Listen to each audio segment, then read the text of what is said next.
কয়েক দফা পিছিয়ে আজ অবশেষে অনুষ্ঠিত হতে যাচ্ছে জগন্নাথ বিশ্ববিদ্যালয় কেন্দ্রীয় শিক্ষার্থী সংসদ ও হল সংসদ নির্বাচন। মঙ্গলবার সকাল 8:30 থেকে শুরু হয়ে বিকেল 3টা পর্যন্ত চলবে ভোট গ্রহণ। যশোর নির্বাচনে কেন্দ্রীয় সংসদের জন্য 38টি এবং হল সংসদের জন্য একটি ভোট কেন্দ্র নির্ধারণ করা হয়েছে। নির্বাচনে প্রতি 100 জন শিক্ষার্থীর জন্য একটি করে ভোট গ্রহণ বুথ থাকবে। ভোট গ্রহণ শেষে 6টি ওএমআর মেশিনের মাধ্যমে ভোট গণনা করা হবে। এর আগে 2 দফা পিছিয়ে জগন্নাথ বিশ্ববিদ্যালয় কেন্দ্রীয় শিক্ষার্থী সংসদ এবং হল সংসদ নির্বাচনের নতুন তারিখ ঘোষণা করা বিগত বছরের 30 ডিসেম্বর।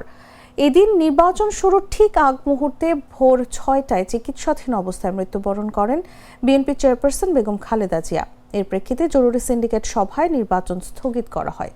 এরপর দিনভর শিক্ষার্থীদের আন্দোলনের মুখে ফের জরুরি সিন্ডিকেট সভা ডেকে 6 জানুয়ারি নির্বাচনের নতুন তারিখ ঘোষণা করা হয়।